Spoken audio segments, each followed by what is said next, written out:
আগামী 31শে মার্চ শেষ হচ্ছে ফিনান্সিয়াল ইয়ার। তো আপনারা সবাই জানেন যে প্রতিটি ফিনান্সিয়াল ইয়ার শেষ হওয়ার আগে আপনাকে বেশ কিছু কাজ করে ফেলতে হয়। তার মধ্যে যেমন ধরুন ইনকাম ট্যাক্স রিটার্ন ফাইল করা রয়েছে, আরও বেশ কিছু কাজ রয়েছে যে কাজগুলোকে আপনাদের অবশ্যই করতে হয়। এর মধ্যে বেশ কয়েকটি কাজ রয়েছে যেগুলো আপনারা জানেন, কিন্তু বেশ কিছু কাজ রয়েছে যেগুলো কিন্তু আপনারা অনেকেই জানেন না। তো সেই জন্য এই ভিডিওতে আপনাদের সমস্ত কিছু এক এক করে বুঝিয়ে দেব, যেন ভিডিওটিকে মোটেও স্কিপ করবেন না, সম্পূর্ণ মনোযোগ সহকারে দেখতে থাকুন। তো 31শে মার্চের মধ্যে আপনাকে প্রথম যে কাজটিকে করতে হবে সেটা হচ্ছে আপনার আয়কর সঞ্চয় সংক্রান্ত সমস্ত কাজ করে ফেলতে হবে। এই সময়ের মধ্যে আপনাকে কি করতে হবে, আয়কর বাঁচানোর বিকল্প বেছে নিতে হবে। আয়ের উপরে কর বাঁচাতে চাইলে এই কাজগুলোকে আপনাকে অবশ্যই 31শে মার্চের আগেই করে ফেলতে হবে। এদিকে 31শে মার্চের পরে এই কাজ করলে আয়কর থেকে আপনারা আর ছাড় পাবেন না। সেই জন্য অবশ্যই আয়কর থেকে ছাড় পাওয়ার জন্য আপনাকে কিন্তু অবশ্যই এই জিনিসগুলোকে 31 মার্চের মধ্যে করতে হবে। যেমন ধরুন আপনারা যদি 80C-তে যদি আপনারা ছাড় পেতে চান, সেক্ষেত্রে আপনাকে PPF-এ অথবা সুকন্যা সমৃদ্ধি যোজনাতে আপনারা 1.5 লক্ষ টাকা পর্যন্ত ইনভেস্ট করতে পারবেন। সেক্ষেত্রে আপনারা সবাই জানেন যে 80C-তে 1.5 লক্ষ টাকা পর্যন্ত ছাড় রয়েছে। এছাড়া 1.5 লক্ষ টাকা যে ছাড় সেটা আপনি LIC-র পলিসির থেকেও পাবেন।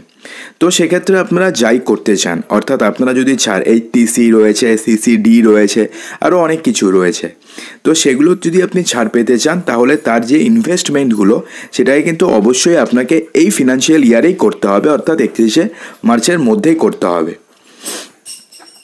এছাড়া আরও কি রয়েছে, national highway authority of India অর্থাৎ NHAI ফাস্ট্যাগ গ্রাহকদের জন্য যত তাড়াতাড়ি সম্ভব তাদের ফাস্ট্যাগ KYC সম্পূর্ণ করতে বলেছে।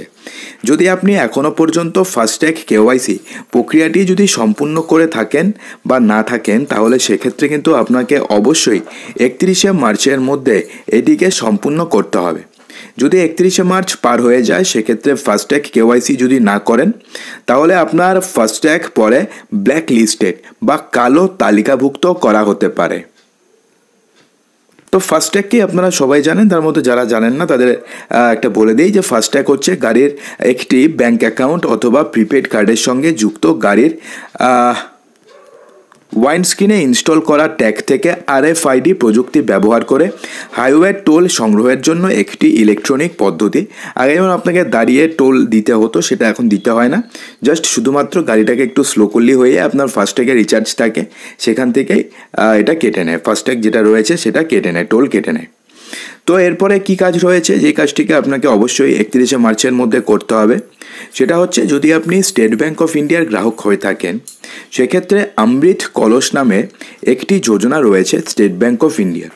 সেটা হচ্ছে এমন একটি স্কিম যা আমানতকারীদের জন্য ভালো আয়ের সুবিধা দেয়।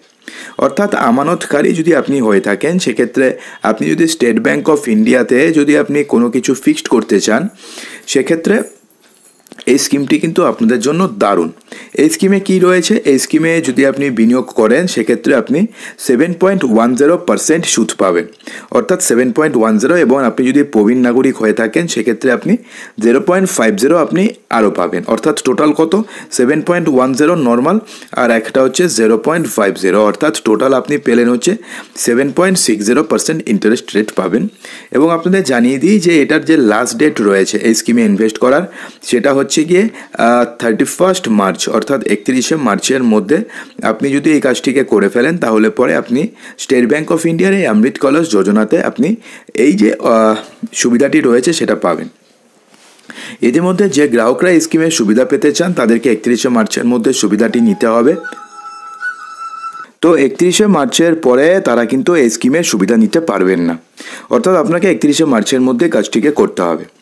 এরপরে কি রয়েছে, UIDAI আধার আপডেটের জন্য বিনামূল্যে আপডেট শুরু করেছিল। এতে আপনি সহজে আপনার ঘরে বসে অনলাইনে আপনার আধার কার্ড আপডেট করে নিতে পারবেন। যদি কোনো আধার কেন্দ্রে যেতে হয় তবে আপনাকে আধার কার্ড আপডেট করার জন্য আপনাকে ফি দিতে হবে। 31শে মার্চের আগে আপনার আধার কার্ড আপনাকে আপডেট করে নেওয়া উচিত। সেক্ষেত্রে আগে 14ই মার্চ পর্যন্ত ফ্রিতে আধার কার্ড আপডেট করার টাইম দিয়েছিল, সেটাকে আরও 3 মাস বাড়িয়ে দেওয়া হয়েছে এবং 14ই বর্তমানে জুন পর্যন্ত আপনার কাছে সময় রয়েছে। সেক্ষেত্রে 14ই জুনের মধ্যে আপনারা যদি আধার কার্ড আপডেট করেন সেক্ষেত্রে আপনাকে কোনো পেমেন্ট করতে হবে না। আপনারা সবাই জানেন যে কেন্দ্র সরকারের তরফ থেকে বলা হয়েছিল যে আপনাদের আধার কার্ডের বয়স যদি 10 বছর হয়ে গিয়ে থাকে এবং 10 বছরের মধ্যে আপনারা যদি আপনাদের আধার কার্ড আপডেট করে না থাকেন বা কোনো প্রকারের চেঞ্জেস করে না থাকেন সেক্ষেত্রে আপনাকে আপডেট করতে হবে। সেক্ষেত্রে যারা করেছেন তাদের তো কোনো সমস্যা নেই, যারা করেননি অবশ্যই 31শে মার্চের আগে করে নেবেন, যদিও সময় রয়েছে 14ই জুন পর্যন্ত, তবু আপনারা যত তাড়াতাড়ি সম্ভব করে নেবেন, তাহলে ফালতু বেকার এগুলো ঝামেলা রেখে লাভ নেই। তারপরে স্টেট ব্যাঙ্ক অফ ইন্ডিয়ার আরও একটা স্পেশাল ডিপোজিট স্কিম রয়েছে, যেটারও সময়সীমা কিন্তু 31শে মার্চ। এর নাম হচ্ছে SBI we care special deposit scheme. আপনি যদি স্টেট ব্যাঙ্ক অফ ইন্ডিয়ার উই কেয়ার স্পেশাল ডিপোজিট স্কিমে বিনিয়োগ করতে চান সেক্ষেত্রে আপনি ভালো লাভ পাবেন। সেক্ষেত্রে প্রবীণ নাগরিকরা 5 থেকে 10 বছরের জন্য এই স্কিমে ভালো রিটার্ন পেয়ে যান। এই স্কিমে বিনিয়োগের শেষ তারিখও 31শে মার্চ রাখা হয়েছে, অর্থাৎ 31শে মার্চের মধ্যে যদি আপনারা SBIতে যান এবং আপনারা যদি উই কেয়ার স্কিমে যদি ইনভেস্ট করতে চান সেক্ষেত্রে কিন্তু আপনারা ভালো রিটার্ন পাবেন। এরপরে যে আরও একটা বড়সড় একটা কাজ রয়েছে যেটাকে কিন্তু অবশ্যই আপনাকে মনে করে করতে হবে, সেটা হচ্ছে সরকারি যে স্কিমগুলো রয়েছে, কী কী স্কিম আছে PPF বা SSY, তার জন্য ন্যূনতম বিনিয়োগের শর্ত কিন্তু আপনাকে 31শে মার্চের মধ্যেই পূরণ করতে হবে।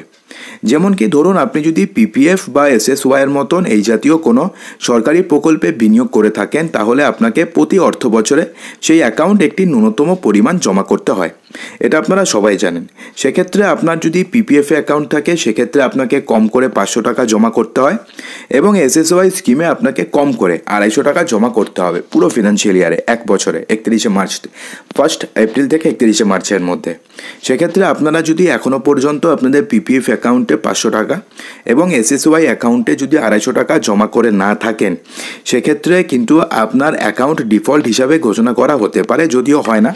আপনি যখন পরের ফিনান্সিয়াল ইয়ারে টাকা দিতে যাবেন সেক্ষেত্রে আপনার থেকে 50 টাকা চার্জেস নেওয়া হবে বা ফাইন নেওয়া হবে।